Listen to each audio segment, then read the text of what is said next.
This podcast could potentially have adult language, adult themes, definitely drinking, and possibly the possibility of sexual content. Listener discretion is advised.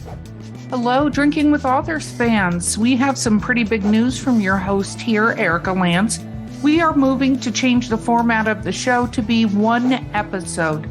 So there's a few episodes that were recorded the old way that we're doing the new way, and that's what you're listening to. So thank you. Don't forget to like and subscribe, and we love having you as fans. On to the show. Welcome to Drinking with Authors. I'm your host, Erica Lance. My co-host, who's the amazing Bo Lake, will be here in moments.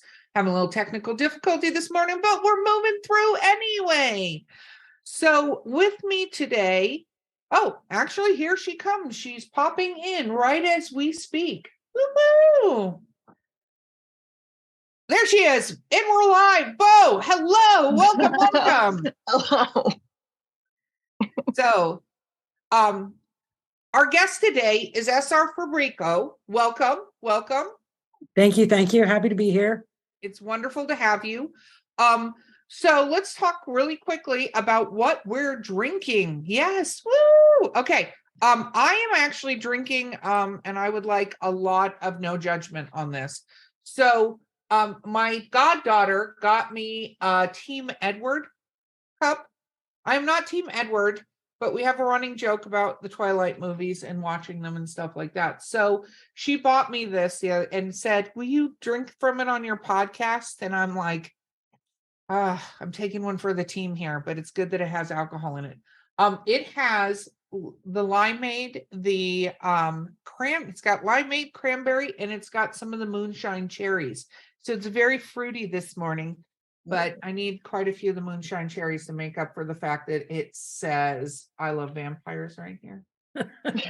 Okay. Well, what are you drinking? I have a cup of coffee because I was out very late at a concert last night, and I am too old to be out till 2 a.m. And what concert were you out at?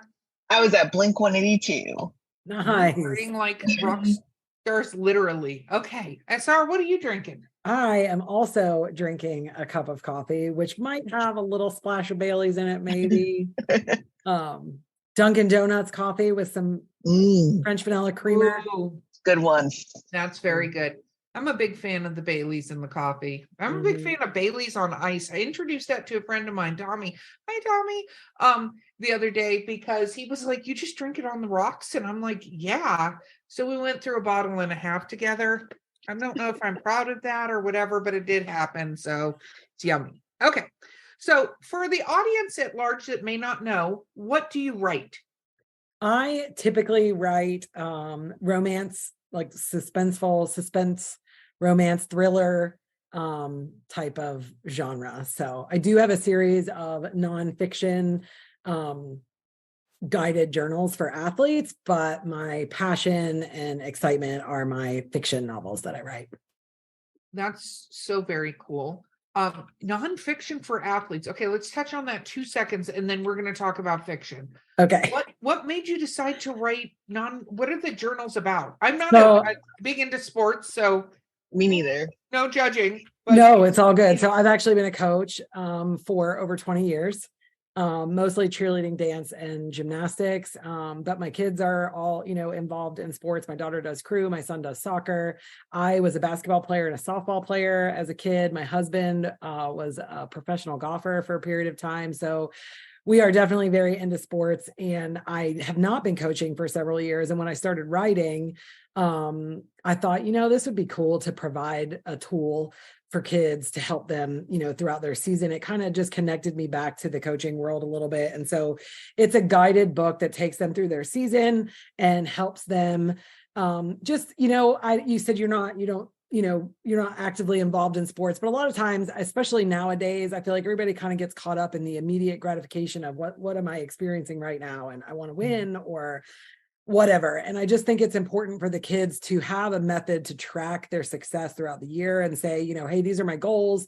This is what I want to achieve. And maybe you don't reach all of them, but they can go back after 365 days and look and say, hey, you know, I did accomplish this, this, this, and this, you know, and there's also a lot of things in there too about how they're helping their teammates and are they being a good example, and just kind of working through some of the sports things that, you know, happen. You're not always going to make the team that you want or, you know, win the award that you want. That's okay. Like you do it because you love it, and look at all the other things that you accomplished, you know, along the way, and how do you achieve those goals. So it's just kind of a fun little side project that I did that I thought would be good for some kiddos doing sports these days. No, that's pretty awesome. I like that. That is very cool. Yeah. Okay. So when did you first start publishing fiction? So my first novel, my debut novel, was published in March of 2021. Okay. I wrote the book in 2018 as a Christmas present for my husband because I wanted to tell him this story. And then COVID happened, and I decided that I was going to publish that book, and I just kind of fell in love with writing, and my next novel is getting ready to come out in June. And I have 2 more planned that are part of that series coming out in June. So very, very cool. So how are you published? I am self-published through Ingram and KDP. That's awesome. That is awesome. What made you choose that route? Well, my first novel was kind of personal. It's fiction, but based on a true story. And that one kind of definitely has romance and actually some of the editors that were helping me definitely called it a thriller, but given the nature of the topic, I just didn't feel comfortable calling it that. So I say that book is like a women's coming of age fiction, but there's definitely a lot of romance and suspense in it, I guess you could say. And I didn't want the story to change. I didn't want, I wanted to have like full autonomy in the book. So I didn't want to traditionally publish, which is why I chose to self-publish. And then because I did that, I was like, well, I'll do the next one that way too for now, and just kind of work all of the angles and avenues. So that's kind of how I ended up where I am. I think that's fantastic, because what you said is exactly why a lot of people decide to independently publish. It's one thing to send your books out and you're not getting the response you want right away or whatever, and you're like, okay, I'll go publish it myself. But I love that you went, I don't want this changed. Because that's what can happen a lot of times with traditionally published things. Like they take it and they're like, I like this, except for here are the 10 things I would like you to do differently in this book, And I think it's incredibly easy for an author to compromise their integrity on it. It's one thing if somebody goes, hey, I think you should, add white elephants to your book. And you're like, oh, actually that would add to it, Right. Like there are absolutely suggestions out there for that. But I feel like a lot of times authors feel like, well, I want to get published, so instead I have to compromise my work or my art to get published. And that's not actually the case. You don't have to do that. That is my opinion on it. I agree. And with the first one, that was really important to me, so moving forward, I think those suggestions, and things would be great. And I wouldn't mind, but with the first one, I was like, it is what it is. And this is what I want it to be. And that's it. So, So first one's out. When does the next one come out? From June 27th. So just about 5 weeks, I think, 5 weeks away. Yeah. So it will have been out when this airs, because unfortunately we're running a little behind. But that is super exciting because you're hitting right in the summer spot and things like that for that. And that one is the young adult one? No, it's I would definitely say it's an adult, new adult, maybe. I don't know that I would do young adult. My daughter is about to be 16. I did not let her read the first novel. I told her that she had to be 18 before she could read it. Just because of the subject matter, I wanted her to be a little older, so I told her she could read this one. It's not too bad. I think it's a lot more fun and lighthearted. But I would not advertise it as young adult. No. Okay. And what is the title? Call Her Janie. I actually have right here. I got my first author copy just a couple days ago. So I was super excited that it came in time. Yeah. So what was that like when you got your first book in your hands? I know that's an experience the first time you get to actually hold. It was pretty surreal for my debut novel in March. I mean, I cried. Like it was pretty cool. It was awesome. And it felt like, holy cow, I did this. And it's kind of undescribable, I guess, but just a very proud, exciting moment for sure. And then you've let your baby out into the world. It's been a few months now. What has that been like? It's been a bit of a whirlwind, I would say. It's been exciting, it's been fun. It's for the first novel, it was interesting because it was a story, that was personal and hadn't been told until the book came out, really. And I was nervous, and you have all this build up, and I'm starting to feel this anxiety again with this new book coming out, where it's like, okay, you do all this work and you put all this effort into it and you're excited and you're proud and you release it. And then you're like, oh my God, now the world is going to read it. What if it's terrible? And what if people don't like it? What if they say bad things about it? And, I don't know what other authors experience, but that's just how I feel. It's like this overwhelming panic of like, oh shit, this book is going out into the world, and what did I do? And so there's a lot of that. I would call it a roller coaster of up and down. So far the reviews have been, relatively positive. I had some advanced readers and people seem to really enjoy it. And so, I think with the first one, it was just so all the new experiences, learning how to market the book, doing different podcasts, and I've done some virtual book club things, and that's been fun and challenging to talk about too, because it was just a topic that I didn't talk about, and now I am talking about it. And submitting for awards, winning my first award was really super cool. And the last several, so it was a little over a year ago that the book was published. I would say the last 9 months really have been focused on kind of marketing and promoting that. I did just release an audio version of my first book, which is exciting. And it's been focused on writing the new book, editing the new book, getting everything ready for the new book, marketing the new book, just getting ready for the launch. And it's so much to do by yourself. And I do have a full-time job and I'm a mother of 2. So yeah, no, take a breath. It is a lot, I think a lot of people think sometimes that authors I'm just gonna go write full time. I'm gonna wake up and go sit at my desk. No one will bother me.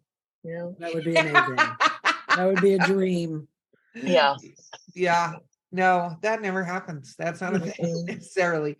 So, what is and Bo, I'm going to turn it over to you after I ask this question, I promise. What is your sort of goals that you've had? So what is the title of the first book? The Secrets We Conceal. Okay. So I have that one too. Visual. I like it. Very creepy cover. So what is your goal when you started off with the book? Were you like, what, this is what I'm going to do. I want to write. I want to get a ton of books out. Were you like, I just have this one story and then liked it? Like, how did So my first book, really, I had I just wanted to publish a book. Like I said, I had this story I wanted to share with my husband. I rewrote the version that's published is different than the version that I gave him at Christmas in 2018. But I, just wanted to publish the book. And I thought it was just, I had put all the time and effort into it years ago. And I thought, I've got a little extra time now during COVID. Let me get this published. And it was kind of through that process that I was like, wow, this is really cool. And I would like to write and publish, more books. And I think now, well, first of all, I enjoy it. I enjoy getting kind of swept away in my characters and the story. The new book, it's funny, my husband and I will walk around the house and talk about the characters like they're real people in our lives. And we crack up, and we'll sit and talk about where the story's going and, oh, maybe you should do this. And it's really cool how he's like super supportive and just a part of the story creation. And I really enjoy that. And I think now over time, it's just kind of become, I enjoy reading. My work has always been very stressful and time consuming, and reading is an outlet for me to just kind of take a breath and get into the pages of whatever story I'm reading, and kind of, it's the one thing that kind of shuts my brain off and really allows me to focus in on what I am reading. And so I think as a writer, that's what I want to do. I want to provide stories that do the same thing for people, that just take them away from whatever's going on in their life and give them a moment to just get captured by the characters and get inside of the story.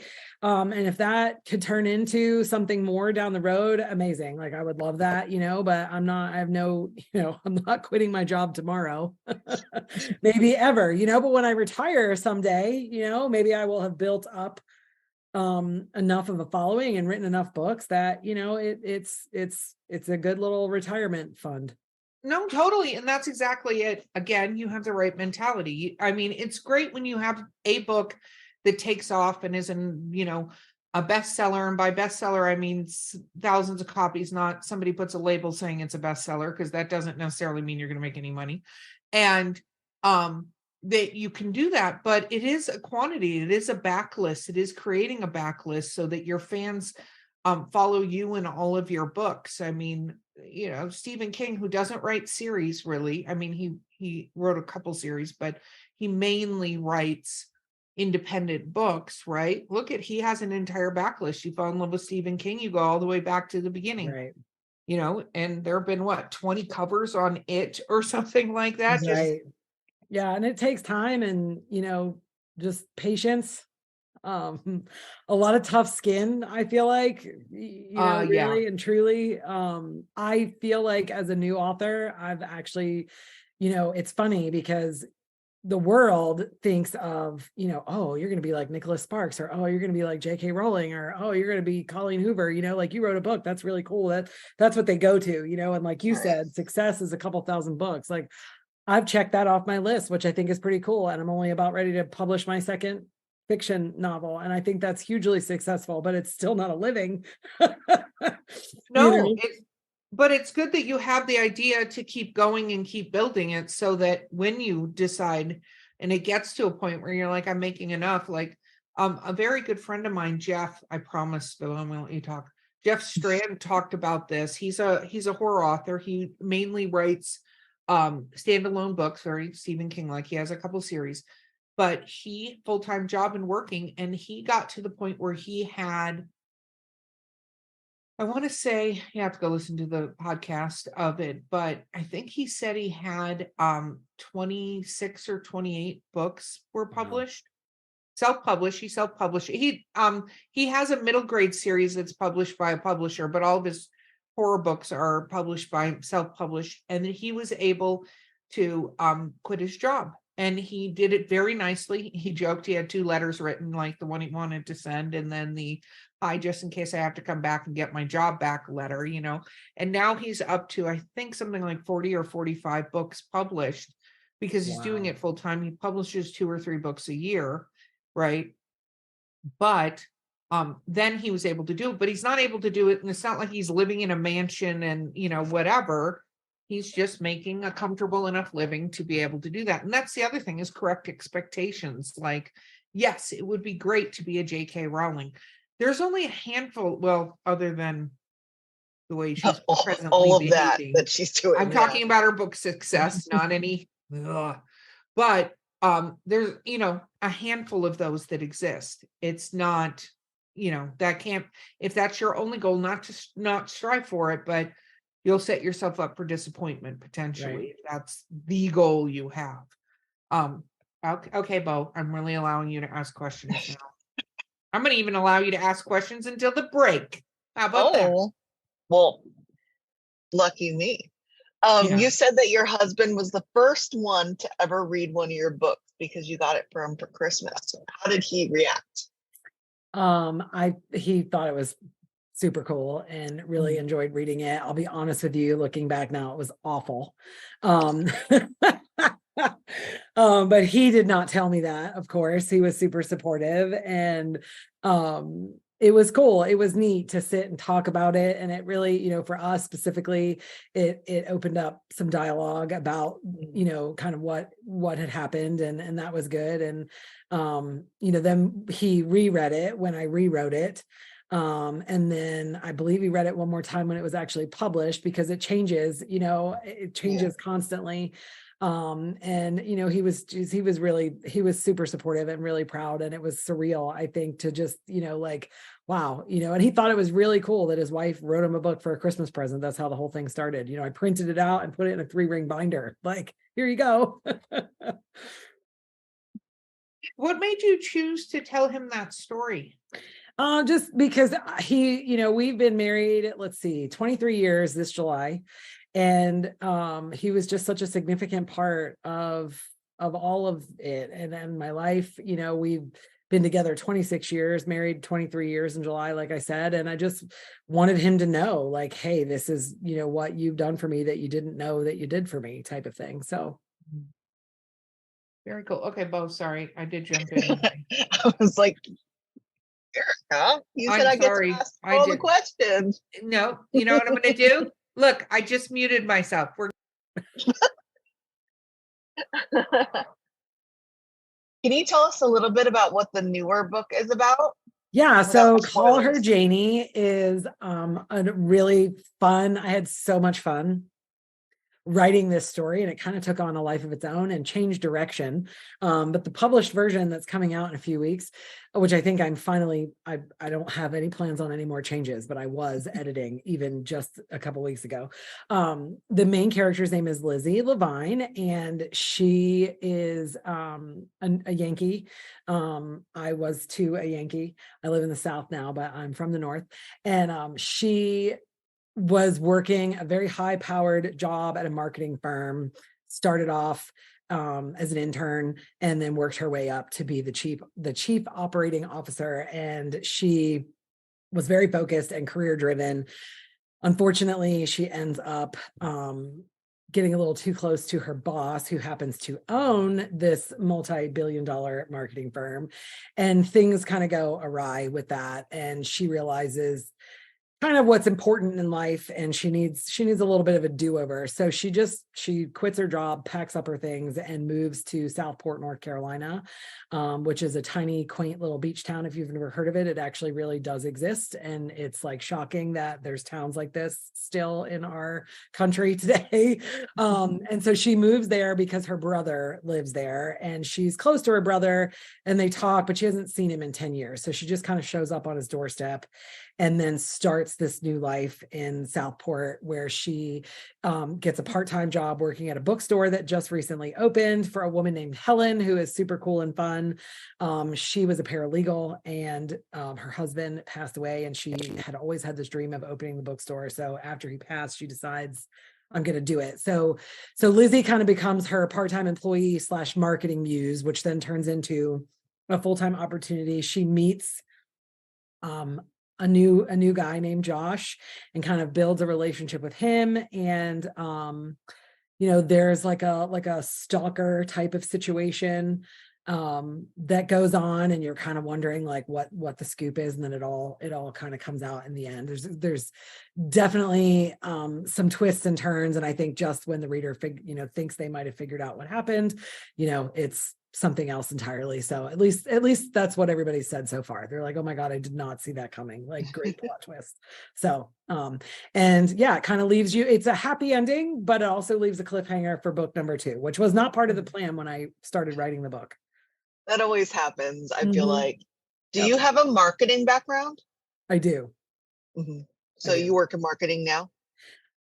Yes, I do. How did that help you with marketing the book? Well, so, I mean, I think it helped me understand the importance of marketing. I think that's kind of something that authors don't know. I mean, and then if they do know it, then they don't know what to do. I'm still learning, you know, I think marketing is different for everything that you're marketing to some degree. Right. And so, you know, marketing books is different than what I do marketing, but so learning all the different niches and things to do to market my book. But I think it helped me understand the importance of it. It helped me understand that it's necessary. And I definitely have some skills and tools, that make it a little bit easier for me. However, my biggest downfall is always great at marketing others, not so great at marketing myself. Yeah. And so that's where I struggle. And I think that also kind of adds to my anxiety as the book launch comes out, because the marketing is ramping up now too. And it just makes me sick to my stomach. Like, oh my God, I don't want to talk about my book or myself, or, and I have to do more and more of that as the book is coming out. And I am uncomfortable. I mean, I'm just being honest. I'm uncomfortable with that. So Yeah. It is what it is. I need to get over it. What is your best marketing advice for a new author? I think my best marketing advice probably is to, I create a plan, without a plan, it's just a wish, right? So you need to write down a strategy. What's your plan going to be with deadlines? That works for me anyway. Without a deadline, I'll just put it off and tell, well, that can wait, or I'll just move this deadline. And I do that with my writing too. Like I set a deadline on when not only the book needs to be finished, but a certain number of chapters need to be finished. And so I think having a plan for a whole year prior, ideally before you publish, but 6 months at least, and what is your plan, making sure obviously that your website is updated, that your author bio is updated, that your, what is your social media going to look like? What are you, how are you kind of dropping the little breadcrumbs, are you doing any type of paid marketing, advertisements, that kind of thing. Just kind of having a plan for all of those things and then work the plan, I think is my best advice. Yeah. That's good advice. If you had to cast a film with your characters, who would you have play the main characters? So I actually, and this is so terrible because I cannot remember his name. But the two male characters, you've got the boss in New York where there was like a romantic, interest, and then the Southport native, the character from Divergent, and I can't think of his name, was who I actually selected. I did I saw that another author did this and I thought it was a really fun idea, and it's like a book boyfriend app, and you kind of you swipe to see the boyfriends, and so I chose him for the Southport native Josh, and then Josh Duhamel for Gray, who is the boss in New York. I don't have a female character yet. Actually, I've been thinking about it, and I'm like, who would be great for Lizzie? I don't know. I haven't decided. So maybe you guys could read the book and tell me what you think. Yeah, I need to know more about those book boyfriends. Hey, listeners. You know me, Eric Lance. You're just listening to me in the podcast that you had. But guess what? I'm doing something new. Yeah, she's joining me, Mark Muncy, the author of the Erie, Florida book series in Erie, Appalachia. And we are hosting a new podcast called Erie Travels. Woo-woo! Erie Travels, which covers things like ghosts, cryptids, weird stuff, UFOs, men in black, all kinds of fun things that people talk about. And I'm sure you've discussed with friends. Yep, and you can listen to us on your favorite podcast platform of choice, or find us at erietravels.com and join in the fun and all the spooky goodness. And of course, Mark, what do we always say? We'll see you on the other side. Okay, we're back. We're back, and I guess going to talk about book boyfriends? What? Apparently there's an app that helps you find book boyfriends. Well, it's a make-believe app on my social media. I love it. You should make it a real app. Maybe someday. That would be awesome. There you go. So I love that you have a marketing background, because I think that absolutely usually is the thing we hear from authors that stuns them, is the marketing that you have to do for things. And that you set a timer for yourself. Do you ever run into not being inspired to write? What happens when you encounter, I hate to say writer's block, because I don't think it's writer's block the way people usually say it is, but what happens when you run into, like, you've got a deadline and you sort of get locked up? Do you get So locked up? I'm gonna lean over here and knock on some wood because I don't want to jinx myself, but I don't really experience that. I think that, and it doesn't mean I won't ever, but I feel like right now writing is kind of my escape from reality. And so what I run into more than anything is time. And it's like, I plan to write a chapter today, let's say. I didn't, but let's say I did. And life happens, right? And things get in the way, and I didn't have time to write my chapter today. So what I'll do then is kind of move my deadline. So my ending deadline doesn't change, that this is the end date. Everywhere in between, I call it flexible, and so it's like, okay, well, my next time to write that I'm trying to set aside to write is this, a week from now. I got to get 2 chapters done because I skipped this chapter. There Okay. are times where I will say that I sit down and, I have a hard time even getting out 1 chapter. Okay. I'm just not feeling it, or I don't know, my brain, I can't get connected. I can't get involved in what I'm doing. But whatever's going on in my life is in my head, clouding my brain. And I try to write, and I do. I mean, I do write, but I can't get the chapter out like that. And then there are times where I'll sit down, and I mean, it's like 6 or 7 chapters just pour right out of me, which is great. And I haven't missed a deadline yet. So hopefully that plan keeps working and I don't have any of those issues, but I'm sure that they will come. Well, I hope you never have those issues, actually. And some people don't. I don't think everybody necessarily gets bogged up. I'm just curious if you had, how do you encounter that situation? So what about editing and all of that stuff? Because that had to be something interesting to get into. How did you figure out what you needed to do? Yeah, so I actually had a really great another author that I reached out to that wrote a similar book or similar type of book as my debut novel. And I reached out to her, and she read, I thought that I was excited, and I'm like, yeah, I wrote this book. It's great. It's amazing. Let's go publish it, whatever. And I sent it to her, really excited to get her feedback.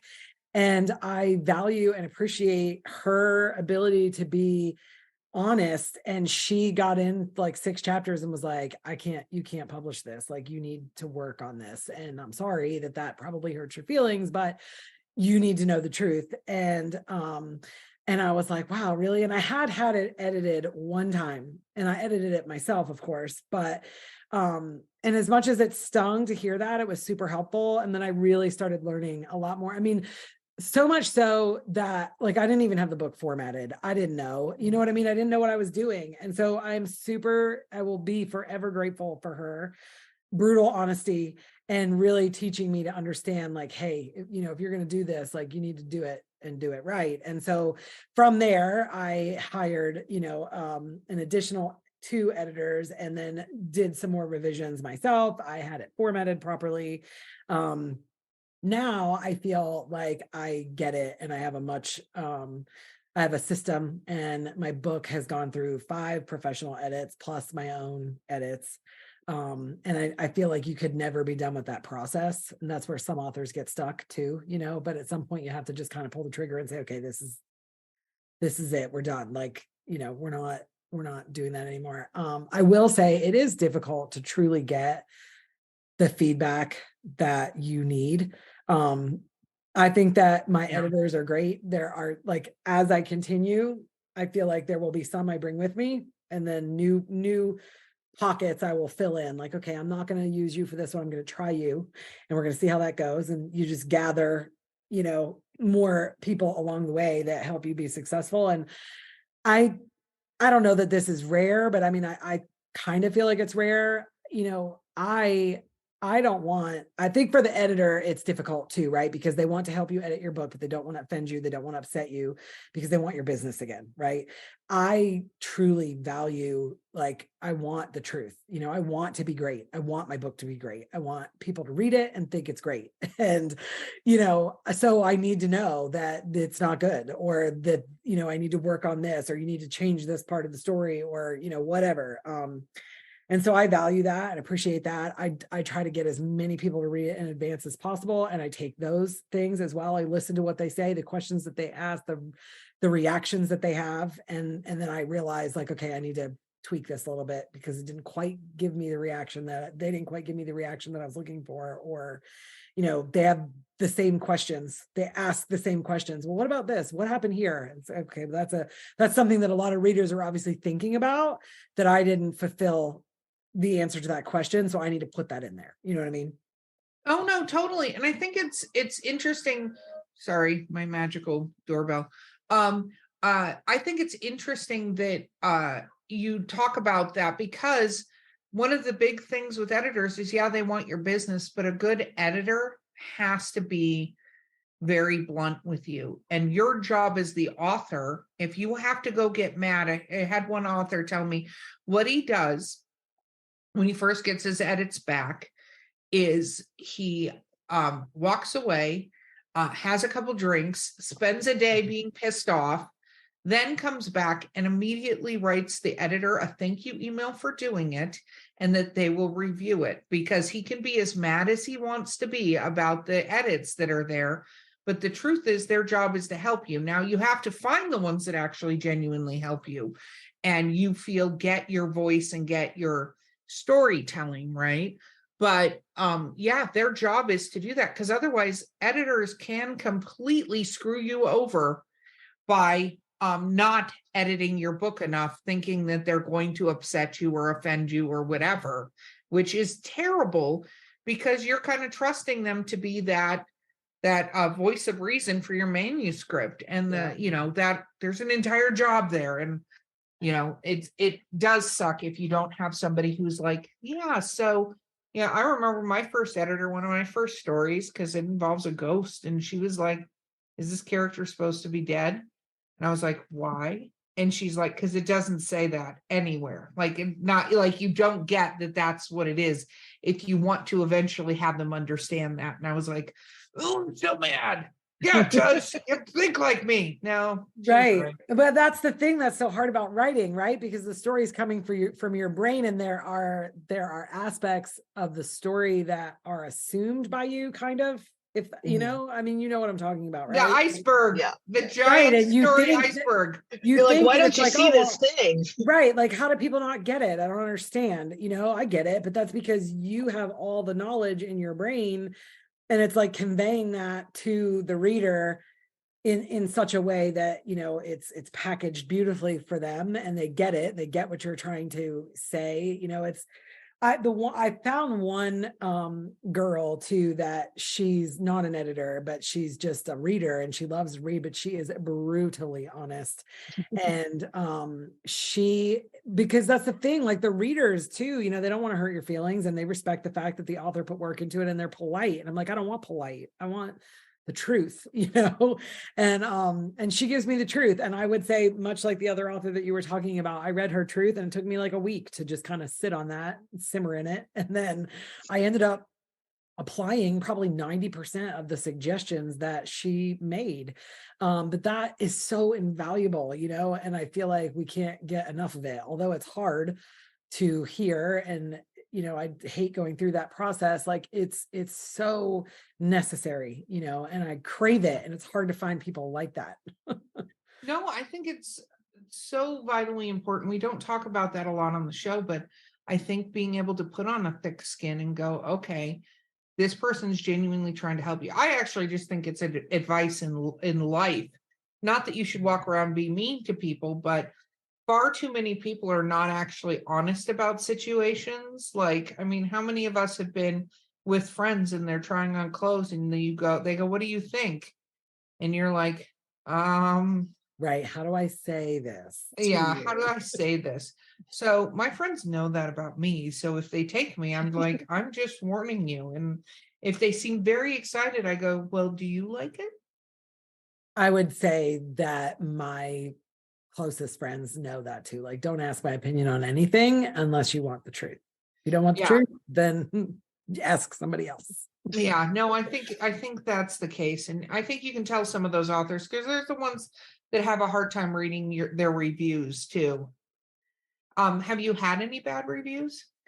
So for my debut novel, I've received most 5 and 4-star reviews, a couple 3-star reviews. I do have 1 1-star and 1 2-star, but they didn't write anything.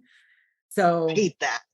but I think I hate when they do that. I agree too. It's like, if you're going to give it 1 star, like at least tell people why, but I think that, my debut novel, it's kind of one of those where it's like, you're going to either love it or hate it. Like there's really not a whole lot of in between. And while those bother me every time I see them, I'm like, oh, it is what it is. Every book isn't for everyone. My newest novel is just now starting to get some good reviews. It's not out yet, obviously. So far, I'm super excited. They're all 5-star. I had 1 3-star yesterday, but I know that reader. And I appreciate that she read the book.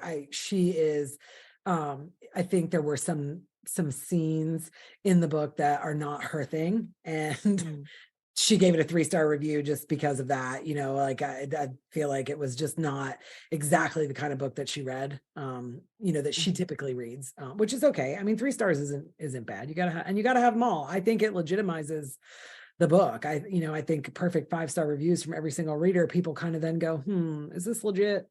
Did they pay for those? Yeah. And I think, ignoring the people that just put stars and don't say anything, because that's just dumb. But at the same time, I almost think it's like they paid for your book, they bought your book. You got the money for it. Now, if only you got negative reviews, that would be something. But if they want to say their piece or whatever, because I think a lot of times when you're reading reviews about books, first of all, a lot of readers like to put the entire book in the review, which drives me crazy. Like, we'll give away the ending to the book in the review. Yeah. So I think, though, that when you're reading reviews, you can also tell when somebody likes that genre. Like we joke about a review we saw for a erotic romance book. Like it was an erotica book, and they said there was a lot of kissing in it. 2 stars. And you're like, okay, so you didn't know what you were buying then. Like, how do you not know what you were buying? But clearly, there is half-naked people on the cover of the book. It wasn't like a field of flowers with a little, like, or something. No, it legitimately, they're not wearing clothes on the cover. Too much kissing. Okay, cool. Thanks. Like you almost have to ignore. Right. You just have to take that with a grain of salt, Yeah. Ignore the review at that point in time. I think my biggest issue is I'm so self-deprecating that like I get the reviews and I'm like, did they really like I have to talk myself into like the 5-star reviews that I've gotten. I'm like, well, surely they really meant that, right? Because if they didn't, like they could have given me a 4-star review and still not like, if they're afraid to like upset the author, you know what I mean? Like, or they don't want to be mean. I'm like, surely they wouldn't do a 5-star review, right? Like they could do 3 or 4 stars. They, or they just don't have to review it at all. But I am constantly convincing myself that like they're real, that even the good ones are real. Oh, no.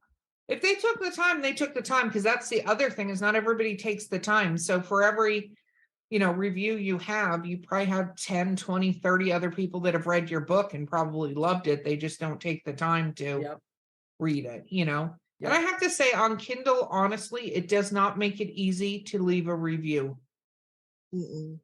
So you end up with the star situation. It makes it really easy to do the stars, but I kind of wonder if Amazon does that on purpose, right? Because stars are easy and they're like, oh, we'll get more of them if we put that front and center. Right. Click this. Yeah. Okay. What about your writing environment? I see your epically beautiful office back there. I love the red walls. I just redid my bathroom, and I did a Schitt's Creek bathroom, and I made a red ceiling. Everybody thought I was completely nuts, but I'll tell you, perfect for my Schitt's Creek bathroom. I am a super huge fan of Schitt's Creek. Amazing. Love it. Love it. Love it. I literally feel like I'm Myra. That is my entire existence, is I am Myra. I've dressed up like her several times. But is this your writing environment? What is your writing environment? Yes. So this is my office. My writing environment began at my dining room table. This actually used to be a formal dining room.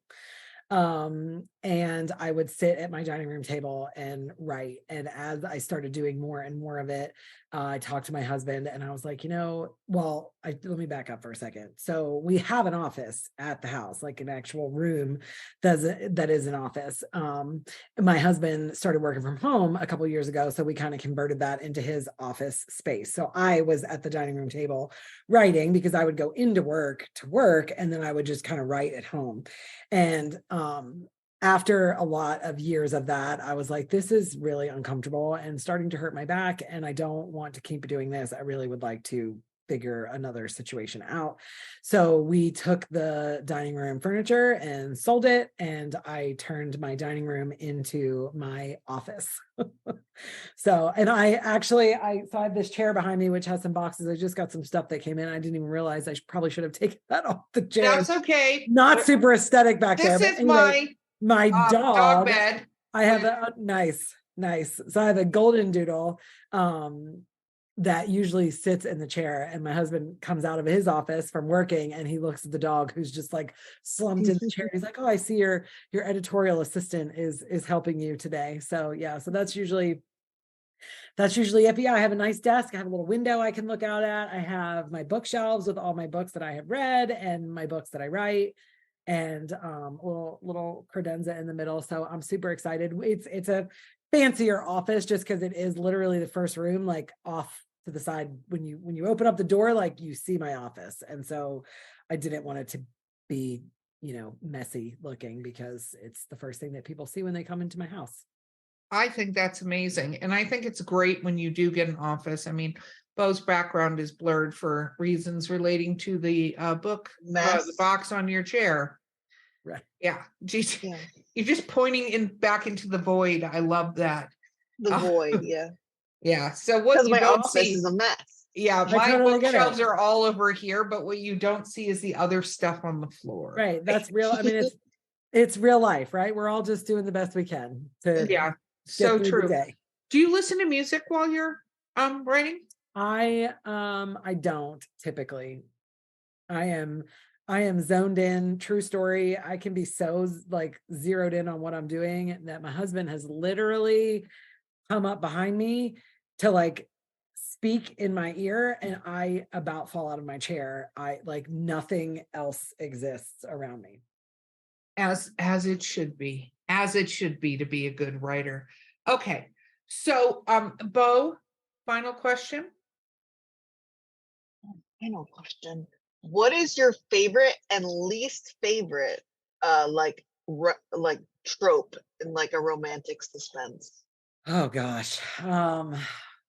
That's a tough question. We can do a romance or like suspense. I definitely like a slow burn. I feel like for sure. I know that's not necessarily a trope specifically, but I do appreciate I don't know, there's so many that I really like, I think the enemies to lovers, which is so done a million times, but I get sucked into those all the time. I definitely like which I, kind of put in my story, but I definitely enjoy the push and pull, give and take of like is it going to be this guy or this guy type of thing, whether it's like a Sweet Home Alabama, or a Notebook type of situation where, she has one already and is happy, but then this kind of happens over here as a past love, or whether it's just two people at the same time type. I don't know. I kind of enjoy the push and pull of that. Gosh, my least favorite. I don't know that I have a least favorite.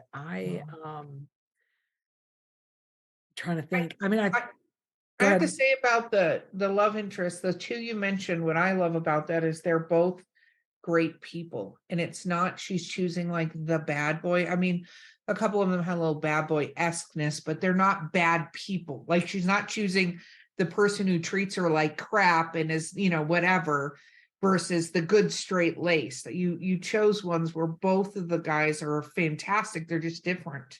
Right. And how they make her feel, or, whatever. And I don't know. So I would say that's probably, I enjoy that a lot.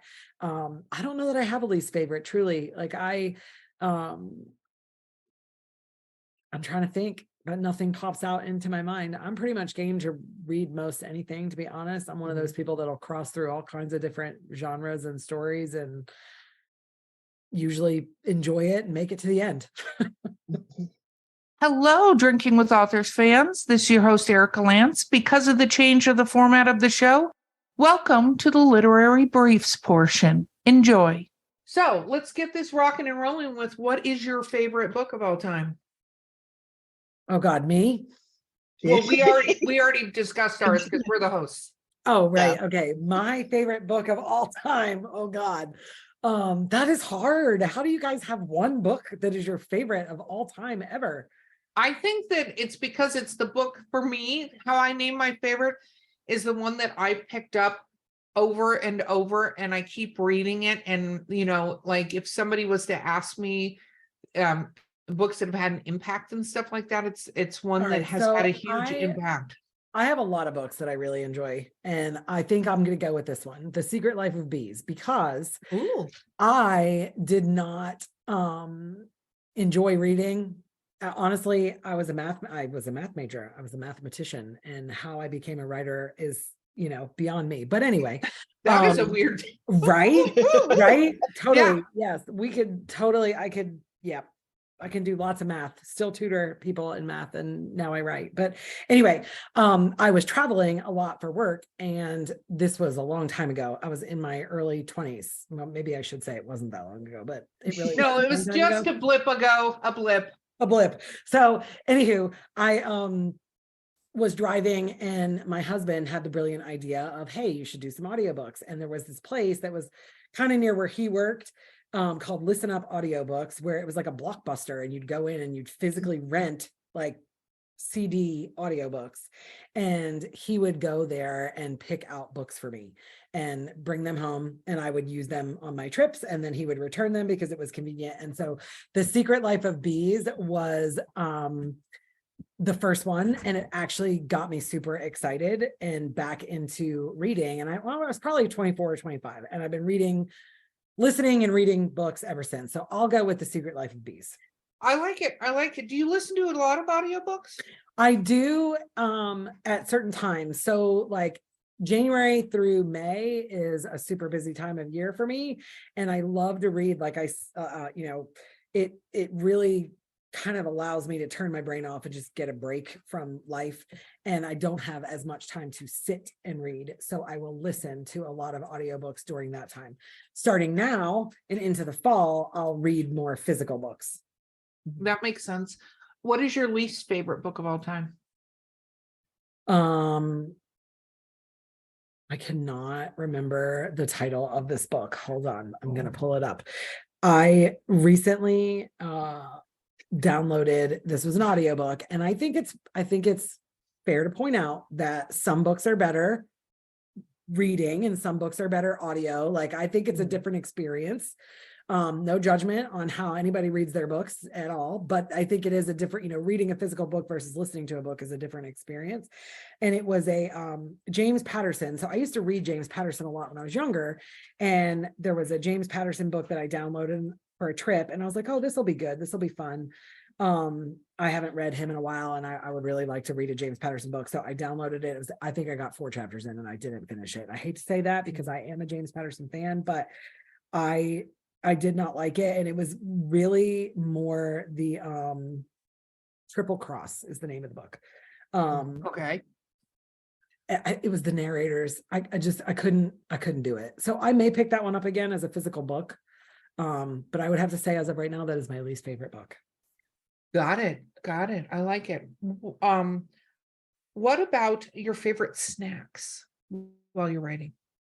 Ooh, my favorite snacks. So I don't snack really while I'm writing, like while I'm sitting at my computer and actually writing, but I think my favorite snack in general is like Tostitos and salsa or some kind of dip.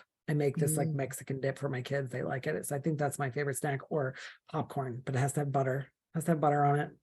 Yeah, I'm a big fan of the buttered popcorn. Although I also really like to mix really buttered popcorn with caramel popcorn. This is the thing I'm doing recently, and I have to stop myself from doing it because I always eat in a gigantic, like, I do not have That's the bad thing self-control. about popcorn. You can Yeah. eat a whole lot of it. Yeah, unless it's not available, but even like, oh, I'll put a little in a bowl and I'll put the bag up, still available, still Yeah. available. Unless it's eons away and I can't get to it, it's still available. Yes. Okay, Bo. What is your favorite genre to read? Definitely like what I write, romantic suspense or thriller. I like thriller books for sure. I read a lot of everything, really, to be honest with you, but I like a book that kind of gives you a little bit of suspense to it, and I do love a good love story. What is your least favorite genre to read? I read a lot of nonfiction, like leadership, marketing, and while I find them to be super helpful, I would say they're my least favorite to read. They're just not as fun as a fictional story. And it's work at that point too. Right. What is a place you've always wanted to travel, but haven't gone? But if you could go in a moment, no monetary restrictions, no life restrictions, where would you want to go? Greece. Ooh, why? I feel like it's absolutely beautiful and I want to experience it in person. The culture, the setting, I just think it's really beautiful. Yeah, no, I agree. What about a fictional world? Where would you want to travel? Space. In I'd any like to- particular book? I'd like to version go of it? Star Wars. Okay, because I was like, there are many space books. I just want to talk about Event Horizon. I wouldn't want to be there, for instance, in Good point. space. Like that is not a good place to go. Good point. Yeah. Do you believe in the paranormal? Yes, I do believe that there is more than we can see. Yes. Perfect. Bo?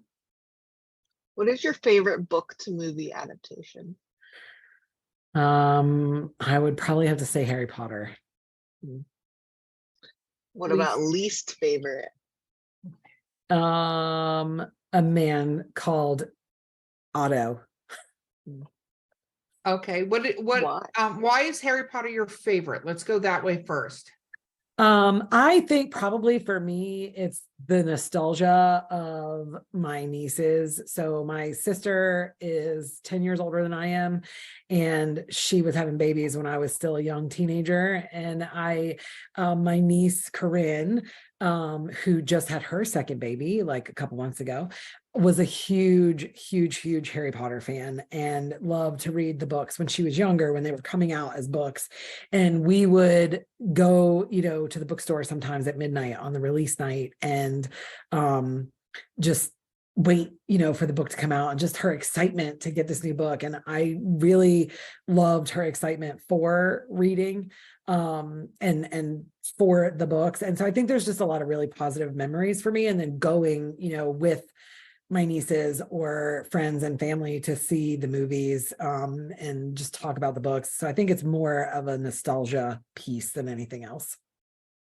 And The Man Called Otto, what is the problem with that particular I didn't adaptation? feel like the movie at all captured the essence of the book, is really the bottom line. I felt like the book was very much trying to convey that, this grumpy old man who didn't really like anybody and was kind of just grumpy all the time, had a heart of gold and would do anything for anyone. And that was kind of the point, that like he could not understand you, not necessarily agree with, whatever, but he would be there for you, be the first neighbor to be there to do whatever you needed him to do, because he was just a good human being. And I thought it was a really important story.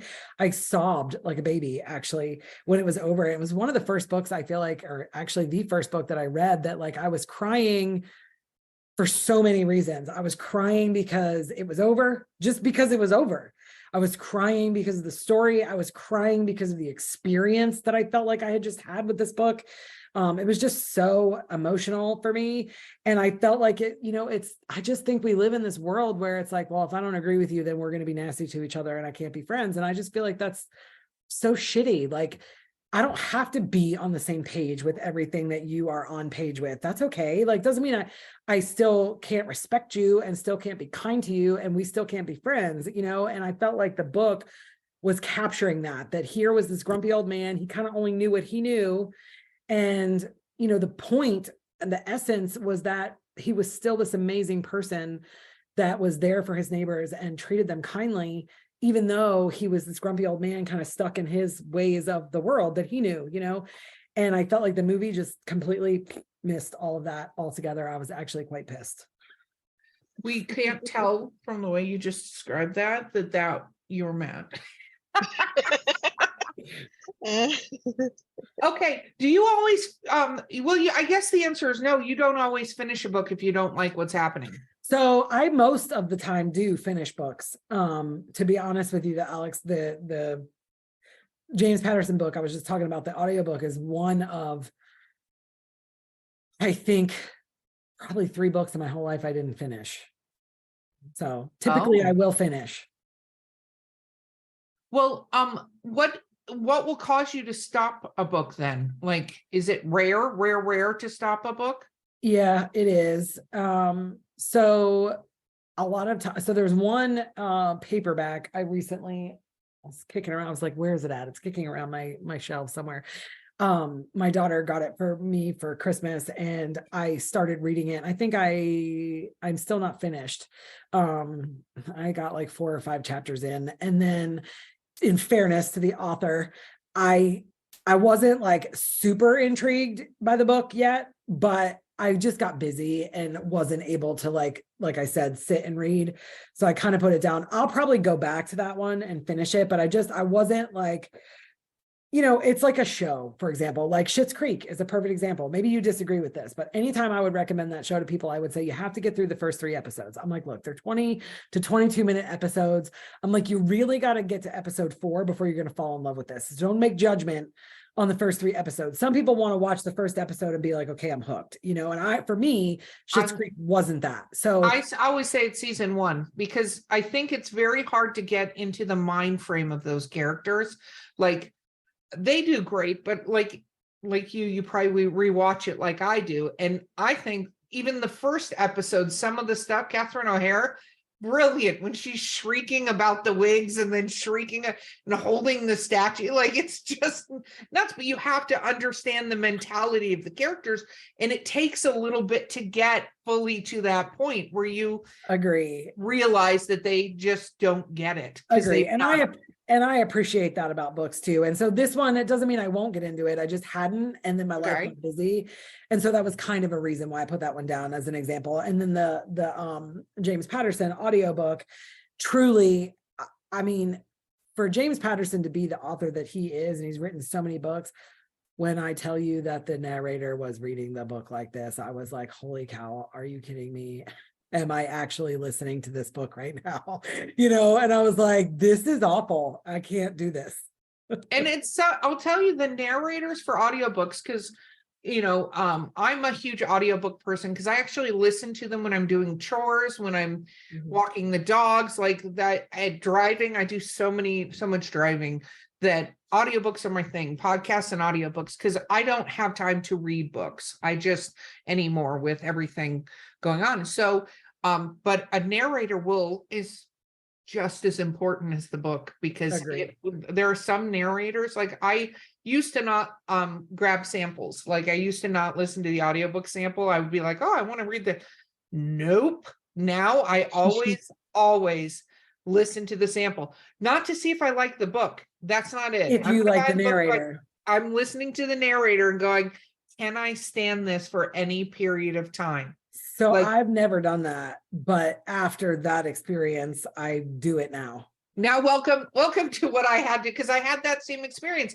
And it's true with dubbed movies for me too. Like I'll listen to the dub for a couple minutes to go, can I listen to the dub, or am I just going to read the the translations on the bottom, because sometimes the people doing the dubbed voices are so terrible, or they don't match the human that's talking, that I get completely thrown out of it, because it's just so, like, there are some older dubbed movies where like the guy is like, and you're like, this is this big brawny, like, should be talking like this. And I'm like, nope, that's going to ruin this entire movie. I can't. This is changing the character.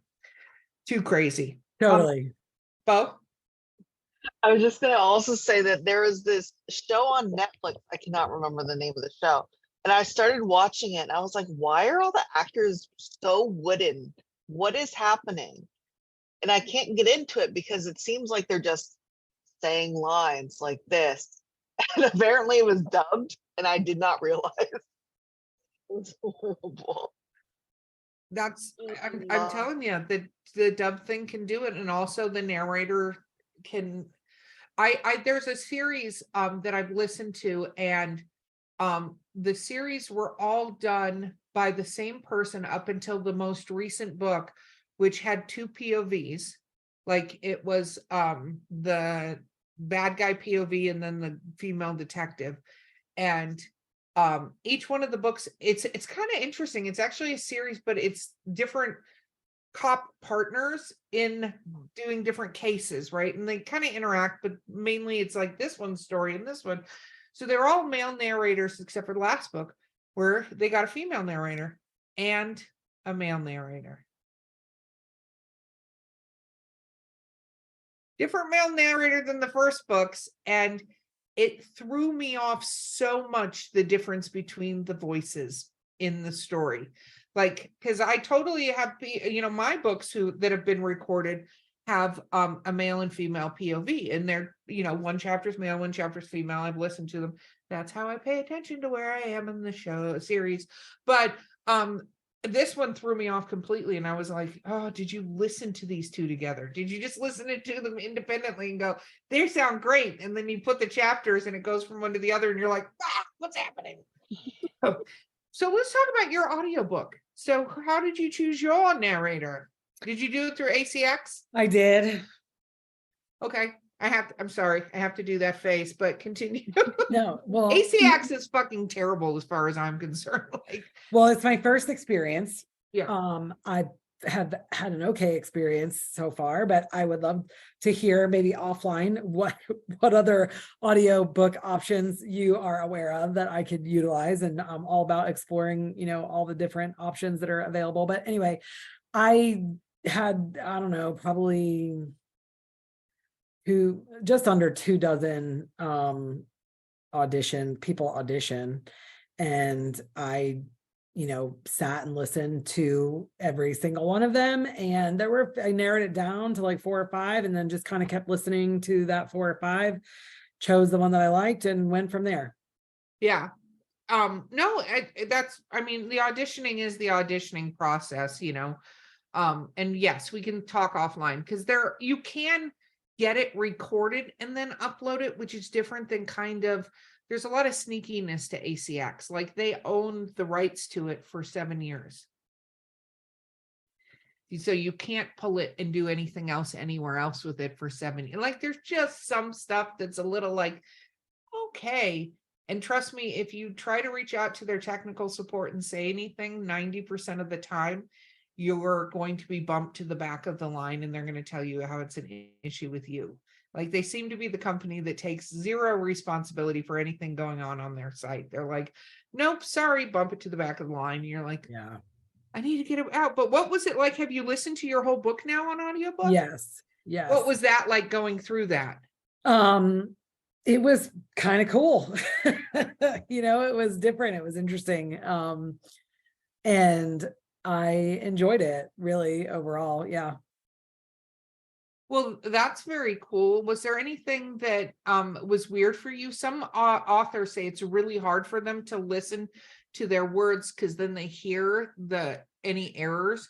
And here's the thing, you'll never get a book 100%. I don't care who you are out in the world. You can have it edited by 40 people, and a year later you'll be reading it going, son of a bitch. Like, we're better writers later on too. So we go, God, we could have done this differently, at the time we're listening to it. Yeah, I mean, I definitely had those experiences for sure where I was like, oh God. And I think too, ironically, like the audiobook just released a couple weeks ago, and I'm also getting ready to put out my new novel, Call Her Janie. And I think that like I was in the process of reading that and reading that and reading that and reading that. And I'm listening to The Secrets, my first novel. And I'm like, wow, that like I've come such a long way. There's so much I would have done differently, but it is what it is. It's part of the process. And I'm like, it's fine.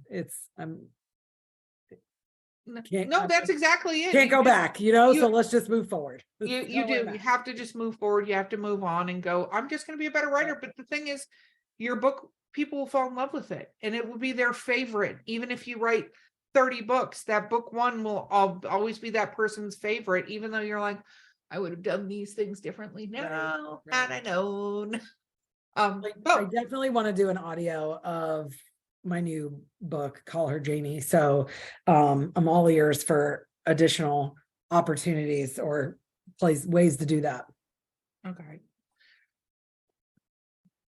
Who plays you in the autobiographical movie of your life?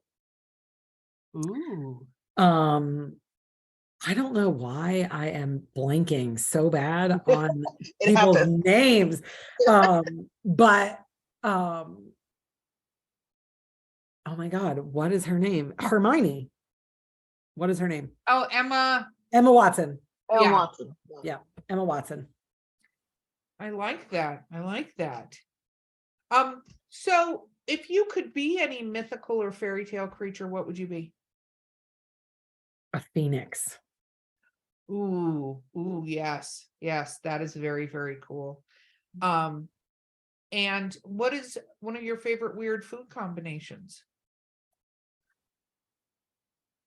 I don't know that this is weird, but ketchup on my eggs. Yep. That's weird to me. That's going to be qualifies weird to both of us. So Okay, you get the weird stamp of approval. Yes, definitely. Great. What about the first time you autographed a book? Did you practice your autograph? How did that happen? So that was also a really cool experience. The very first time, like, holy cow, this is my book, I'm signing it. It was the paperback, the very first paperback that I received. And that my husband was like, that's my copy, right? And he doesn't even read paperbacks. He reads on his iPad. And he was like, but that one is mine. Like, no one else is getting that one. And so I signed it for him, and I didn't actually practice my signature. I just kind of did it, and that's what I did. I do with all of my books, even my journals. I have a different saying. So like a lot of authors just sign, or maybe, I don't know. I have like a saying that I put on all of the books, and it's different depending on what book I'm signing. So that is something that I kind of thought ahead, and do with all of them. I did not practice my signature. I did Google and read several articles on where to sign the book, because I didn't know. What did the Google article say? I always do it on the title page or that's usually it's the title page that title page. Mm-hmm. Yeah. But ironically, I've had a lot of people who have signed their book and they come back, like if I'm at an event or something like that, and they'll come back and say, you didn't sign it. And I'm like, what? Like, you bought the book, as though they bought the book. And I'm like, but you saw me sign it. Like, they thought I gave them like an unsigned version. And then I have to show them that it's on the title page, because they expect to open it and see it like right on the first page. Yeah, no, title page. And I love that you do the sayings. Do you date your books? I do. Yes. Yeah. These are the key things that I have discovered. I didn't know that in the beginning either, but to date your books, because like your husband's first edition, everything in the future, those first editions and those early books will be worth a lot more money to somebody. Yeah. Out there. So I always date them. Very cool. Bo, what is your Starbucks order? Ooh. Grande cinnamon dolce latte with skim milk, Ooh. and usually a bacon Gouda breakfast sandwich. Oh, their bacon Gouda Ooh. breakfast sandwiches are really good. Yeah. Yeah, no, big fan. Are you better writing in the morning or at night or? I write anytime I can write. So it doesn't really matter. Very cool. What about what do you think your sort of thing that you do? Like all of us as writers have things we do that the editors come back and go, stop doing this. What is your thing that your editors go, stop? Misplaced participial phrases. I think that, I don't know if you experience this, but when they tell you that, like you almost get a list of Post-its to go, let me check the manuscript for these things before I send it to the editor in the future, because and a lot of editors do like the Control F for like they, and the Control F, they like search for certain things so that they go, yes, you shrugged 400 times in this book. There's a lot of shrugging. That's got to be fixed. Yeah, what was so frustrating to me is I used like the same final editor with both books, and she was the one that kind of ripped me a new one on the misplaced participial phrases in the last book. And I thought that I had done better. And she basically was like, no. Basically, no, you have not done better. Pretty much you need to keep working on that. And I'm like, she was, I mean, she's kind and funny, but she was like, you get in a groove, I think, and then you are doing it wrong and you don't realize it, and that's it, and that's your groove. And I'm like, well, I need to get out of that groove. I need to ungroove. I don't know how. So SR does not need her groove back. That being the groove. Okay. I'm full of groove, girl. We want to hear, before we have to wrap up here, your best fan experience, not including your husband. My best fan experience, I think, was, well, aside from my family, I mean, I have to give my family a shout out. My brother and sister-in-law have been super awesome and supportive, and they were great. Like, and it was a moment when I was signing their books, just so proud of their sibling. So that was really cool. But I did a book signing at like a local fair in Tennessee, and for my debut novel. And I had a woman whose mother, I guess, came to the booth and read the back of the book and was like, I'm gonna, go get my daughter, and she's going to come back. She's going to want this book or whatever. And then in the meantime, I must have had to go to the bathroom or whatever. I don't know, but I wasn't at the booth. The daughter came back and I was gone, and my sister was there helping me. And my brother-in-law and my husband also happened to like be there at that time. And this lady waited for me to come back, probably 15 minutes, and then just cried about how, much she needed my book that day, and was, it was just really cool. And she was just so excited for me to have, to sign my book, and for my family to see it too. Like, they were all emotional. Like, I can't believe that this book that she wrote is like, in real life, we're getting to see like how it is affected and impacted this person. So that was really cool. And then I actually had another person who commented on my social media how they took my book to their therapist and like went through their therapy with my book, and how it just was so impactful on them. So I would have to say those two things were actually pretty cool. The social media one wasn't in person, but to wake up one day and just have that message, you don't even know this person, is really cool. That is so amazing, and nothing we can say will top that. So shameless self-promotion time. Where do people find you in your books? My books can be found anywhere books are sold, but Amazon.com obviously is the easiest. If you search SR Fabrico or The Secrets We Conceal or Call Her Janie, they should pop right up. I do have a website, www.srfabrico.com, and you can follow me on social media at SR Fabrico author. Very, very cool. It was so wonderful to have you on the show. Thank you so much for being here. Thank you guys so much for having me. It was super fun. Absolutely. Okay, guys, this has been Drinking with Authors, the Literary Briefs edition.